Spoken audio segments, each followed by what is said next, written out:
मैं हूं मनोज सैनी। पहली खबर पहली बहस में आपका स्वागत है। बात हो रही है 2023 विधानसभा चुनाव की। चुनाव में लंबा वक्त है, लेकिन ऐसा लगता है कि चुनाव बिल्कुल आ गए।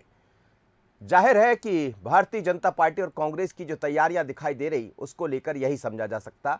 जहां भारतीय जनता पार्टी संगठन को मजबूत करने में दिखाई दे रही है, उसी तरफ कांग्रेस भी अलग अलग बैठकों के जरिए, कार्यक्रमों के जरिए अपनी पार्टी की मजबूती दिखाना चाहती है। आज भी बीजेपी की एक बड़ी बैठक होने जा रही है, जिसमें मुख्यमंत्री शिवराज सिंह चौहान, मुरलीधर राव और साथ ही वी.डी. शर्मा। लेकिन ये हाई लेवल बैठक में बहुत कुछ तय होने वाला। 12 मई से सरकार के खिलाफ कांग्रेस भी बड़ा प्रदर्शन करने जा रही है, जिसमें कांग्रेस के 50,000 कार्यकर्ता इस आंदोलन में शामिल होंगे।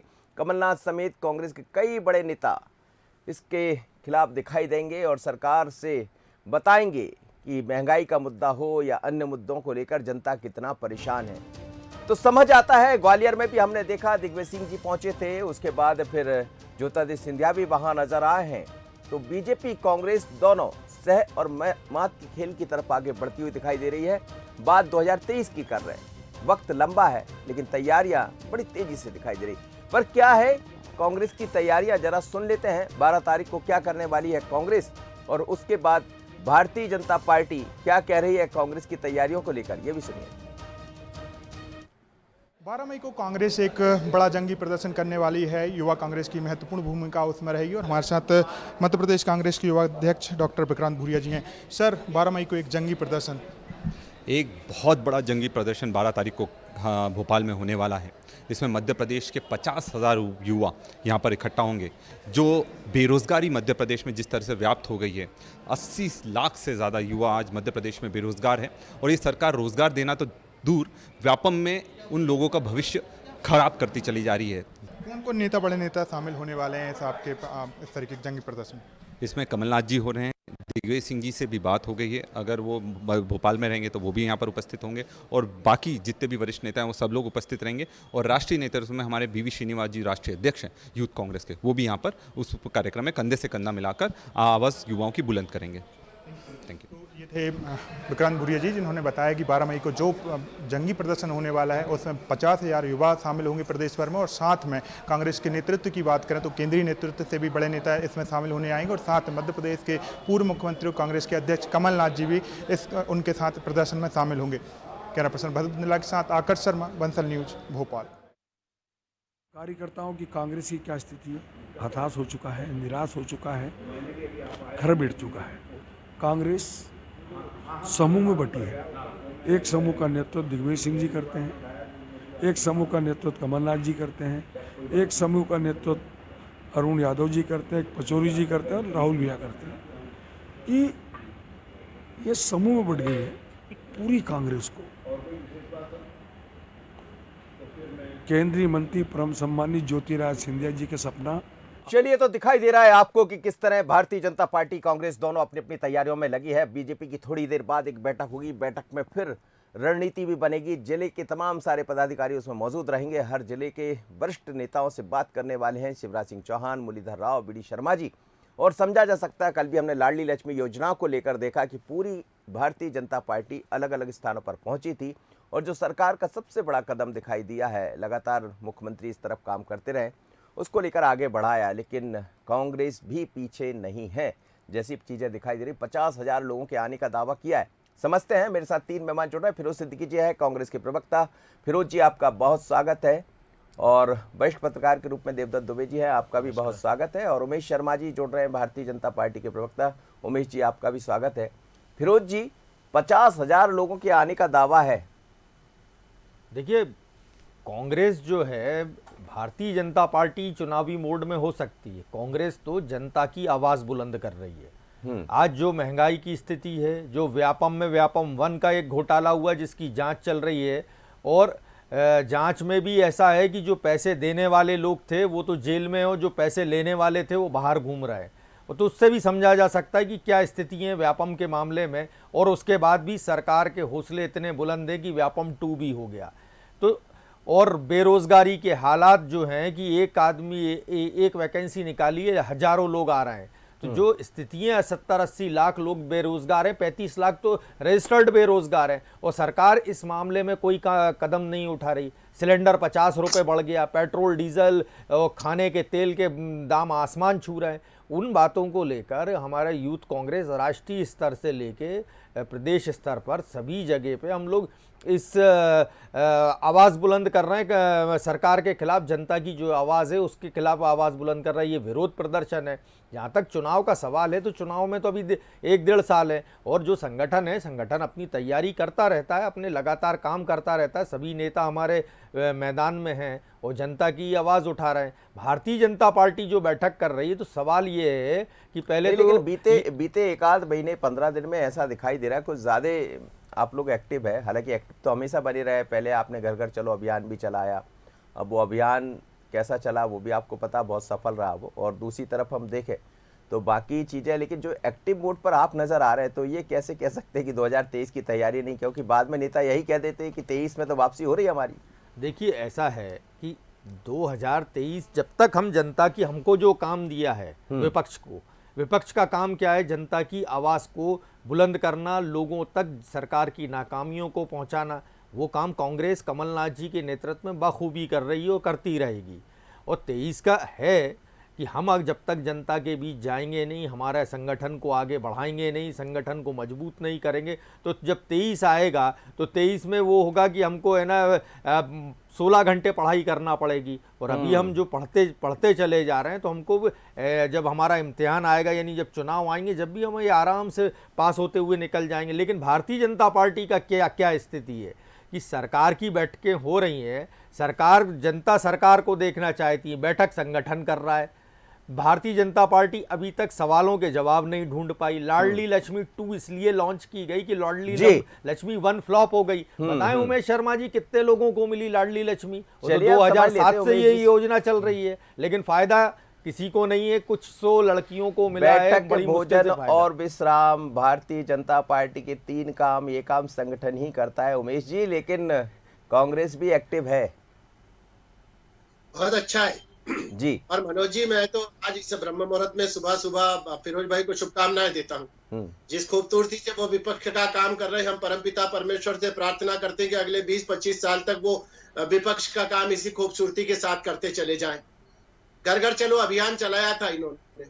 देवास में कमलनाथ जी श्री गणेश करने गए थे, मंच के ऊपर कुर्सी टेबलें फेंकी गई थी, 3 घरों पर मिलने जाना था, वो भी लौटते समय मिलने जाना था। इतने हताश और झल्ला गए थे कि वो मिल नहीं पाए। एक बात। दूसरी बात, इन्होंने कहा था कि 50 लाख सदस्य कांग्रेस पार्टी के बनाए जाएंगे। इनके जो कांग्रेस पार्टी के सदस्यता अभियान के प्रभारी थे, उन्होंने बाकायदा सूची जारी करी।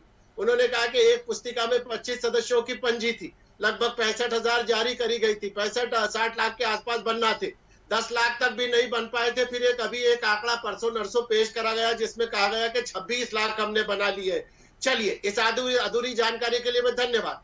तीसरा, मैं अभी आपके चैनल पर विक्रांत भूरिया जी को सुन रहा था। आपने उनसे पूछा कि कौन कौन इसमें भाग लेगा, तो उन्होंने कमलनाथ जी का नाम बता दिया, दिग्विजय सिंह जी का नाम बता दिया। ना जाने कांग्रेस पार्टी अभी भी गोविंद सिंह जी को जो नेता प्रतिपक्ष है क्यों अस्पृश्य मान के चल रही है। हो सकता है इसकी कोई आंतरिक गुटबाजी होगी। विक्रांत भूरिया के पोस्टरों में गोविंद सिंह दिखाई नहीं देते हैं, विक्रांत भूरिया वक्तव्य देते हैं तो गोविंद सिंह जी दिखाई नहीं देते। वास्तव में क्या है कि कांग्रेस पार्टी 2 खेमों में बढ़ गई है। पहले नेताओं के खेमे होते थे, अब आयु वर्ग के खेमे हो गए हैं। एक तरफ वृद्धाश्रम प्रबंधन टोली है और दूसरी तरफ युवा क्रांतिकारी खड़े हुए हैं।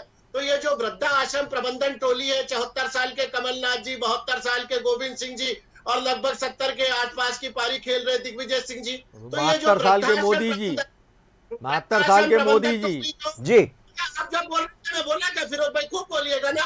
नहीं, मैं तो आपको याद दिला रहा हूँ, आपने इतने नाम लिए तो मैं याद दिला रहा हूँ कि 72 साल के मोदी जी भी हैं। वृद्धाश्रम प्रबंधन टोली है भैया, वो मैं भी वही कह रहा हूँ, मोदी जी भी उसी वृद्धाश्रम में। फिरोज जी कहिएगा, जरा सुन लीजिए, मैं दे रहा हूँ आपको। दिग्विजय सिंह जी शिवराज जी की चौक पर जाकर बैठते हैं, झान मंजीरे लेके कीर्तन बजाते हैं।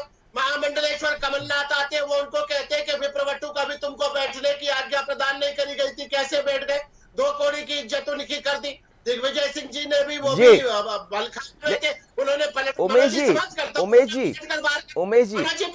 उमेश जी, लेकिन 70 के भीतर भी आपके यहाँ जो दिखाई दे रहा है मध्य प्रदेश में, चर्चा मनोज जी, उनकी हमारे यहाँ सुनिए ना उनकी मनोज चर्चा जी, भी खूब है आजकल, बैठकों की चर्चा भी खूब हो रही।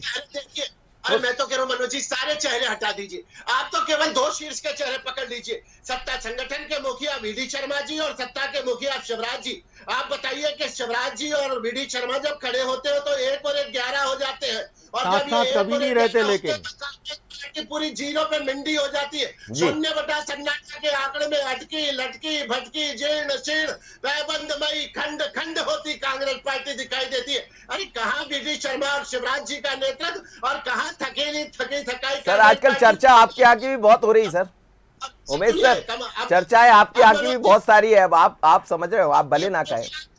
मनोज जी, आखिरी बात जो आज की बहस का मुद्दा है कि हमारे यहाँ की बैठक है, हमारे यहाँ की बैठक है, हमारे यहाँ सेमेस्टर सिस्टम नहीं है, ट्राइमेस्टर सिस्टम नहीं है, हमारे यहाँ मासिक टेस्ट लिया जाता है। आज ये जो कोर कमेटी बैठ रही है, ये कोर कमेटी जिलों की कोर कमेटी की लोगों से व्रत निवेदन लेगी। जिले के अंदर सदस्यता अभियान कितना है, जिले के अंदर मंडल कहाँ तक गठित है, जिले के अंदर बूथ कितने गठित है, जिलों के अंदर मोर्चा प्रकोष्ठ की क्या स्थिति है, जिलों में समर्पण निधि की क्या स्थिति है, जिलों में प्रदेश के कार्यकर्ता, ये आज की बैठक का विषय है। चलिए सर, कोर कमेटी की बैठक दिल्ली में भी हुई थी देवदत्त दुबे जी, और उसके बाद फिर बहुत सारी बातें सुनाई दी थी। बैठक 2 दिन पहले भी भारतीय जनता पार्टी की हुई है, मध्य प्रदेश के भारतीय जनता पार्टी के दफ्तर में, उसमें भी बहुत सारी आवाजें सुनाई दी है, और बैठक कांग्रेस की भी चल रही, क्या कहेंगे? देखिए, प्रदेश में दोनों ही दल करो या मरो की स्थिति में अभी से 2023 की तैयारियों में जुट गए हैं, और सबके अपने अपने एजेंडे हैं, अपने अपने मार्ग हैं, लेकिन सबका लक्ष्य 2023 है, और होना भी चाहिए, और इसको दिल से कहना भी चाहिए, क्योंकि ये राजनीतिक दल है, कोई भजन मंडलियाँ नहीं है। यदि इनको आंदोलन करने से सत्ता मिलती है तो आंदोलन करेंगे, जिस तरह से सत्ता मिलती है, जिस मुद्दे से, जाति से, धर्म से, वो सत्ता हासिल करना अंतिम लक्ष्य है। भले इसमें ये कह सकते हैं कि हम जनता के हित के लिए सत्ता में आना चाहते, हम अपना पैसा, रुतबा, प्रतिष्ठा बढ़ाने के लिए सत्ता में नहीं आना चाहते। इतना जोड़ के ये जरूर कहना चाहिए कि हम सत्ता में आना चाहते हैं, हम जनहित के लिए आना चाहते हैं। इस समय जो कांग्रेस की स्थिति आप देख रहे हैं कि कभी कांग्रेस ऐसी संघर्ष बहुत पहले से नहीं करती थी, चुनाव के इन वक्त पे ही उनकी तैयारियां होती थी, और फॉर्म भरने के लास्ट डेट समय तक सूची जारी होती थी प्रत्याशियों की।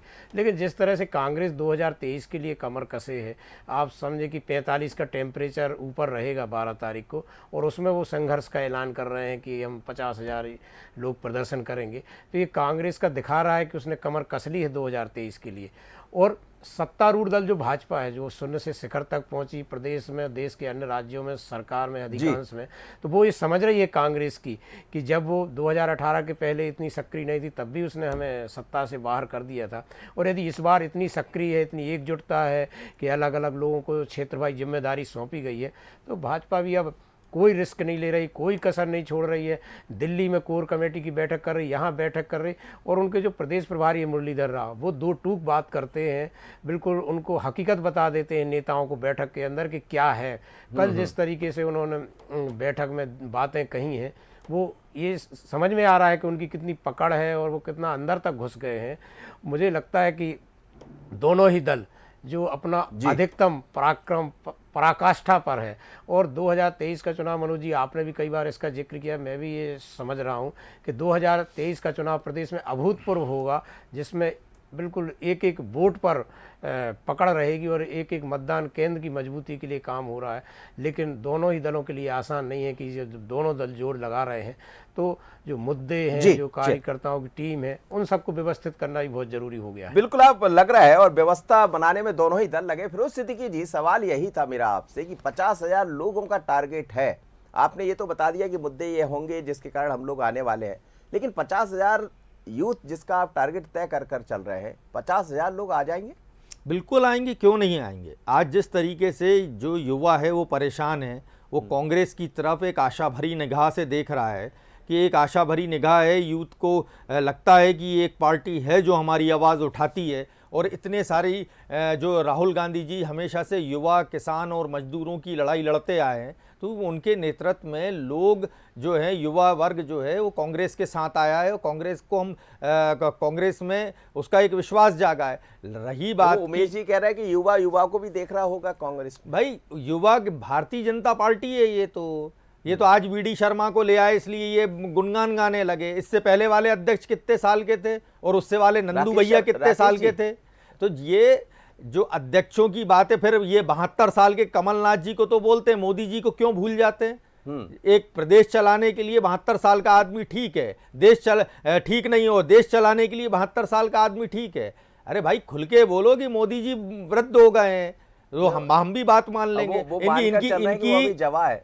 हमारी पूरी कैबिनेट थी मध्य प्रदेश की, उसमें जो थे 60% से ज़्यादा लोग जो थे वो 40 साल की उम्र के आसपास थे। और भारतीय जनता पार्टी की जो अभी कैबिनेट है, जो शिवराज जी की, वो कितने साल के लोग हैं? जरा बताइए कौन कौन युवा हैं इसमें, कौन कौन आदमी है जो 40 साल का है? सब 50 साल से ऊपर के हैं। तो ये जो बातें हैं, डबल बात करने की आदत है जो भारतीय जनता पार्टी की। जवाब दीजिए ना, कौन है 40 साल का? एक भी आदमी नहीं है आपकी कैबिनेट में सुन लीजिए, आपका जवाब दीजिए, जवाब ही ले लीजिए, फिर आप दोनों की बात भी करा दूंगा मैं आपस में। जी सुन लीजिए उमेश जी।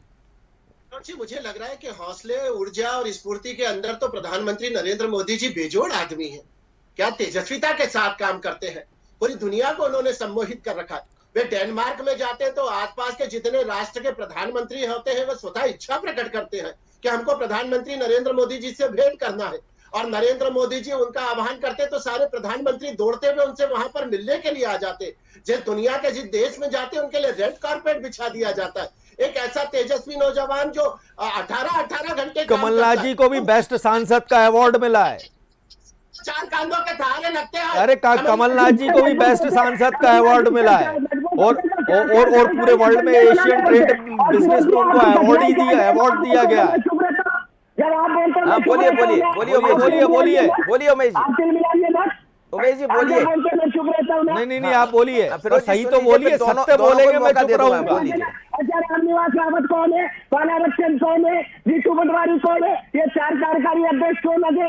भाई अध्यक्ष 4 कार्यकारी से लगते हैं कि थका थकाया आदमी हमने अध्यक्ष बनाया है। हालांकि वो व्यक्ति बहुत महत्वाकांक्षी है, अपनी महत्वाकांक्षा के अनुरूप मेहनत नहीं कर पा रहा है। अब मेहनत नहीं कर पा रहा है पर हाईकमान के द्वारा थोपा हुआ है, तो 4 लोग दे दिए उसके साथ कि आप कंधे से कंधा मिलाकर काम करिए। हर स्टेट में हमारे पास कार्यकारी अध्यक्ष है, हर स्टेट में है हमारे पास। फिरोज जी एक मिनट में आप दोनों को मौका दूंगा, 1 मिनट का आप दोनों बोल लीजिए। आपका समय आएगा, बोलिएगा। मैं तो शुभकामनाएं व्यक्त कर रहा हूँ। मैं तो कह रहा हूँ कि 82-85 साल तक नेता प्रतिपक्ष के नाते और प्रदेश अध्यक्ष के नाते गोविंद सिंह जी और कमलनाथ जी की जोड़ी काम करे। हम तो शुभकामनाएं दे रहे हैं फिरोज जी, आप हमारी सकारात्मक। आपने कहा कि पूरा मध्य प्रदेश का युवा जो है उमेश जी, लेकिन मेरा एक सवाल है, 50,000 लोगों के आने का दावा है, 50,000 युवा। अरे बहुत अच्छी बात है मनोज जी, और हम तो कोई वहां पर कैलकुलेटर लेकर बैठे नहीं है। आप तो साहब 500-5,000 भी आ जाएंगे तो हम मान लेंगे कि 50,000 आ गए। अरे तुम्हारे पैरों में मेहंदी लगी है, आने जाने की फुर्सत नहीं है। 3.5 साल बाद ये मेहंदी लगे पैर अगर बाहर निकले हैं दिल्ली के, तो इनका स्वागत करना चाहिए। अब बहुरानी मक्कार है, बहुरानी काम नहीं कर पाती है, बहुरानी हराम अड्डे है, आलसी है, पर अब घर की बहू है, पहली बार निकल रही है, 3.5 साल बाद निकल रही है, चुनाव के समय निकल रही है, निकल तो रही है। हम उसका स्वागत कर रहे हैं मनोज जी। हमको उसका कोई चिंता नहीं कि वो 50,000 है कि 5,000 है कि 500 है। ईश्वर करे 5 लाख लोग निकलो आप, हमारी तरफ से तो शुभकामनाएं हैं। आपके युवा मोर्चा का भी तो एक आध हमको उदाहरण दीजिए। हाँ बोलिए। वो आपके युवा मोर्चा के अध्यक्ष तो जनगणमन नहीं बोल पाए थे, हमने सुना है, और ये भी नहीं बता पाए थे कि ना जनगणमन लिखा किसने, राष्ट्रगान। अरे भाई हमको तो वो पूछ रहे हैं, आपके युवा कांग्रेस के जो पवार हैं, ये युवा मोर्चा के, वो तो ये नहीं बता पाए कि रविंद्रनाथ टैगोर ने है ना राष्ट्रगान लिखा है। एक आध हमको भी तो रैली दिखाइए आपकी कि भाई युवाओं के लिए आह्वान किया है, एक आध कोई उपलब्धि दिखाइए कि युवा मोर्चा ने लोगों के लिए ये काम किया है। हमारे तो 50 क्या 1 लाख भी आ जाएंगे युवा। तुमने अभी हमारा विपक्ष का तेवर देखा नहीं है फिरोज भाई। उमेश शर्मा ने अकेले दिग्विजय सिंह को हिला दिया था मध्य प्रदेश में। मनोज जी वो मैंने कहा ना, न्यू के पत्थर न्यू में ही दब गए, अब तो दूसरे आ गए। वो आप देखो दरी बिछा रहे हो, आपको दरी का काम बिछाने का कांग्रेसी मजे कर रहे हैं। मैं तो यही तो कह रहा हूँ, यही तो दुख है भारतीय जनता पार्टी। देवदत्त दुबे जी अंतिम प्रतिक्रिया। दोनों बहुत एक्टिव वोट पर है। भारतीय जनता पार्टी की आज फिर बैठक हो रही है, 2 दिन पहले भी बैठक हुई थी। देखिए, ये ज़रूरी है, जैसे परीक्षा के पहले जो गति बढ़ जाती है, विद्यार्थी की पढ़ने का समय बढ़ जाता है, ऐसा ही इन दोनों दलों ने अपनी जो 2023 की महत्वपूर्ण परीक्षा है, मेन एग्ज़ाम जैसा है, उसके लिए गति बढ़ा दी है। लेकिन कौन कितना जनता का दिल जीत पाता है, कार्यकर्ताओं को एकजुट कर पाता है, बूथ पर मजबूती कर पाता है, अंदरूनी कमियाँ जो हैं, जो बार बार वो तो छिपती नहीं है, सत्य कभी छिपता नहीं है, कभी ना कहीं से प्रस्फुटित हो जाता है, चाहे कांग्रेस की गलतियाँ हों और चाहे भाजपा की गलतियाँ हों। कौन कितना सुधार पाता है, मुझे लगता है वो 2023 में सत्ता के करीब होगा। लेकिन ये बात ज़रूर है कि दोनों ही दल जिस तरह से जुट गए हैं, उसमें बहुत अभूतपूर्व ये चुनाव होगा और बहुत एक तरह से रणनीति है जो इनकी, वो देखने लायक होगी। कांग्रेस ने पूरे अनुभवी नेताओं को अपने फ्रंट मोर्चे पे लगाया है, अनुभवी दिग्विजय सिंह, कमलनाथ, और नेता प्रतिपक्ष भी अनुभवी गोविंद सिंह को लगाया है। और भाजपा पीढ़ी परिवर्तन के प्रयास में है। तो ये जोश और होश का मुकाबला बहुत सुंदर, कितना गजब होगा, ये देखने लायक होगा। बिल्कुल, जोश और होश, बहुत अच्छी बात आपने कही है। अब होश में कौन है और जोश में कौन है दिखाई दे रहा है। बहुत बहुत धन्यवाद उमेश जी आपका, फिरोज जी आपका और दिव्यदत्त जी। लेकिन मध्य प्रदेश में कांग्रेस एक बड़ा आंदोलन करने जा रही 12 तारीख को, जिसमें दावा है 50,000 से ज़्यादा लोग शामिल होने जा रहे हैं। दूसरी तरफ भारतीय जनता पार्टी की भी आज फिर एक बैठक होने जा रही। 2 दिन पहले भी बैठक हुई थी। बैठक के बाद कई तरह की बंद कमरे में जो चर्चा हुई है वो भी बाहर आई थी। पर चर्चाओं के बीच में आखिर बीजेपी क्या सिर्फ चुनाव को देख रही 2023 को, या कुछ और? नज़र इस पर भी रहेगी। पहली खबर पहली बहस में इतना ही। मुझे दीजिए इजाज़त, बने रहिए बंसल न्यूज़ पर। नमस्कार।